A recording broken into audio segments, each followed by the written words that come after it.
பொழைக்கிறதுக்கு வழி ஒருத்தரை கேட்டேன். இந்த காலத்துல காக்கா பிடிச்சாதான் முன்னுக்கு வர முடியும்னு சொன்னாங்க. உடனே போன காக்காவை பிடிச்ச கூண்டுல அடைச்சேன், ஜோசியத்துல உட்கார்ந்தேன். இதுலயும் முன்னுக்கு வர முடியலன்னு மடையா மடையா சொன்னா ரொம்ப புச்சாலிடா.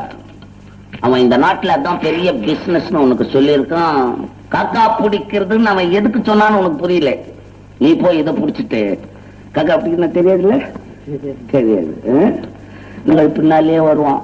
அவன் சொன்னதுக்கெல்லாம் ஆமா ஆமான்னு போட்டுக்கிட்டே இருப்பான். அதுக்கு பேர் காக்கா பிடிக்கிறது.